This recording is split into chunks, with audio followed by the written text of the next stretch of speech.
Okay, so let's take a look at how you can draw stacked area plot in Python using Matplotlib library, right? So what we're going to do is open terminal. Next thing I'll be installing pip install Matplotlib, right? And I can also install Jupyter Lab, so Jupyter-lab, right? So we'll be running our code in Jupyter Labs notebook.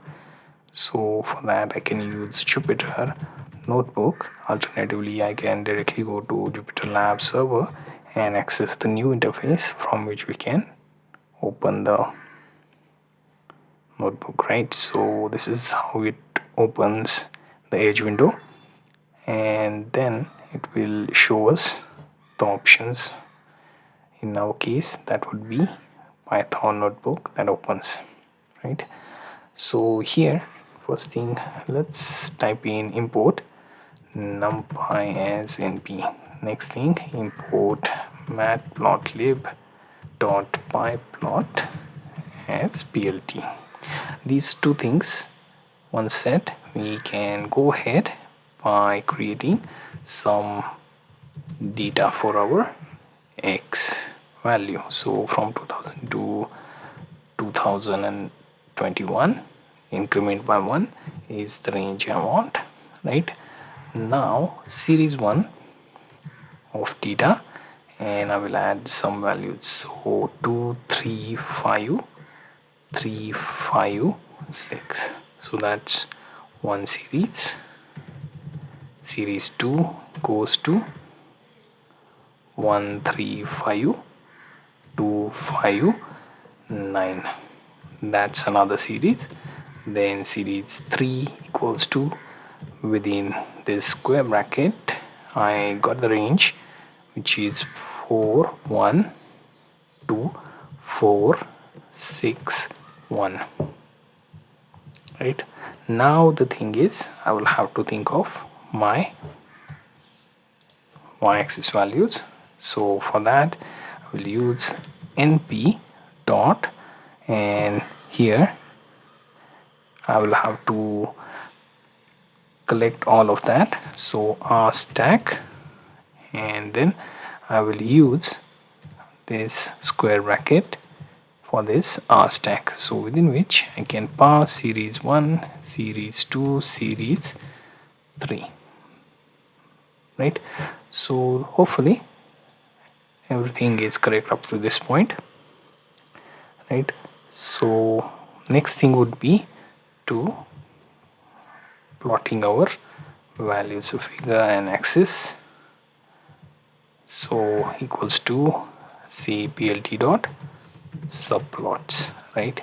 Next thing, we will use ax dot stack plot, right? And then pass x and y values to that function. Finally, plt dot show as usual. If I select all of this and run, let's find out if there are any errors. If there are any errors, then what those errors are. So here you see np dot r stack. So now the error seems to be from r stack, should be v stack, and if we select everything again and run, so we have like ax dot stack plot. Okay, so L seems to be missing. So as you can see, I have made some of the errors, and there we go. So it's stack plot and not stack plot, right? So we have our things properly done. Notice that you have this axis limit set by the default stack plot function itself, but if you want to set them, what you can do is you can use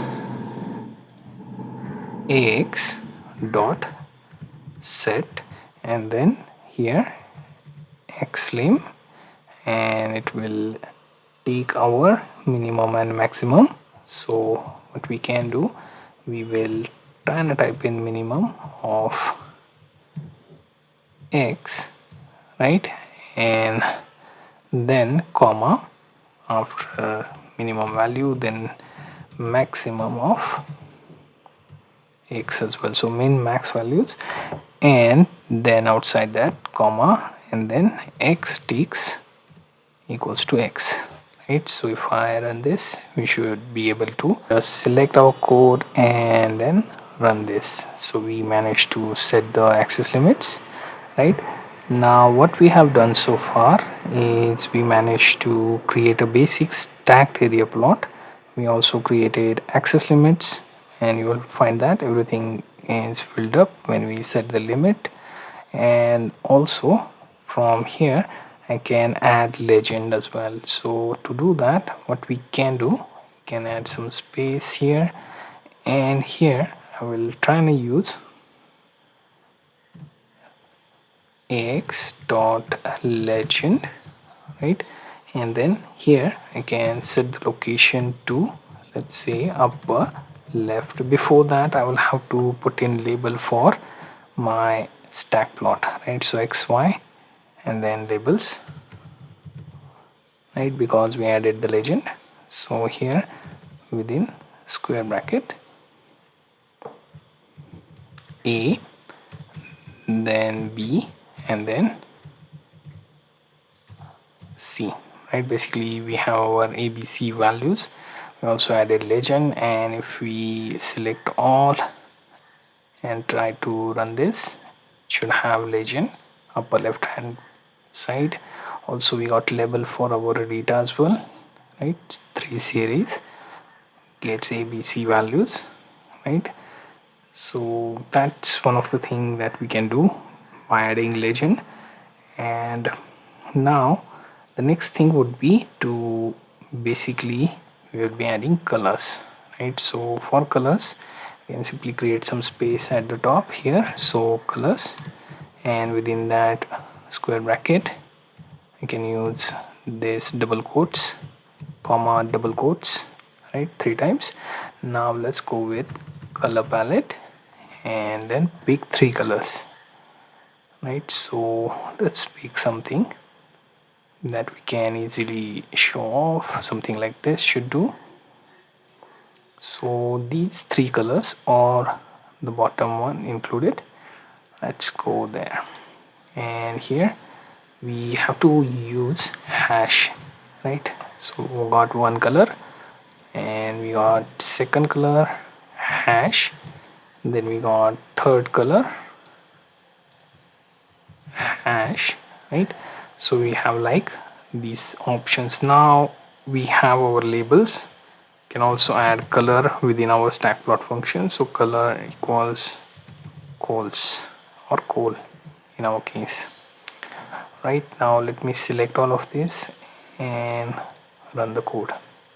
Notice that there seems to be singular color filling up everything, ABC and 1. It only took the first color, right? So we'll have to experiment and see we can use any other of options. So something like color equals to, let's say, so calls equals to 1 2 3 series, so right, so colors equals to calls, so it has to be calls, sorry, colors, right? So this simple change of s changed the output, right? So it was not necessary for calls because it can have any name, but here the parameter required singular color with color and multiple with s, which is basic sense, right? But I messed up there, right? So next is checking out transparency with, say, alpha. So we use anything from 0.25, right? And let's see if we get some value. So 25 becomes too much, and I'll have to choose 45 or some other value, right? So let's go with higher. So we have 75 as the value, and if I run this, you will notice the transparency within our stacked area plot as well. Now the thing is, we are not done with it, and we can also make use of baseline methods. So basically there are symmetric stacked area plot, there is wiggle stacked area plot, weighted wiggle. These are some of the baseline methods that we can use within our stack plot function. So let's say before labels I choose to use baseline. So baseline equals to, then singular quote, within singular quote I use sim,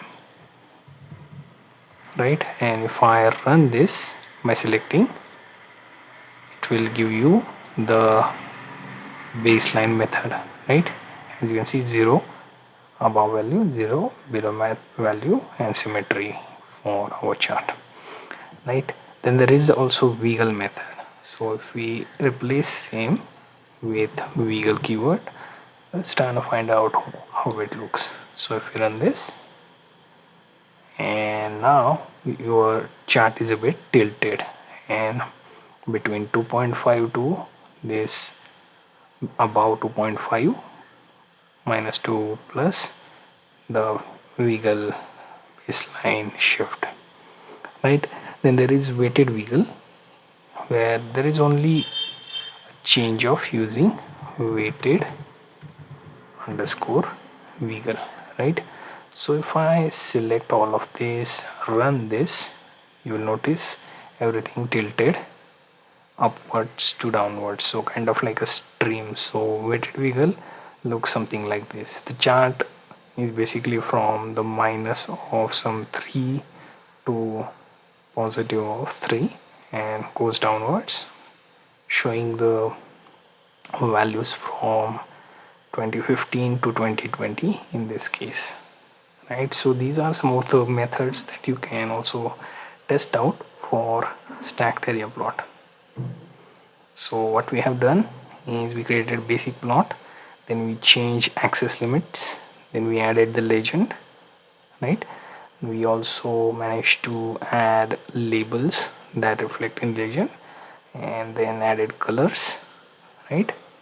And changed the transparency, then added these baseline methods as well.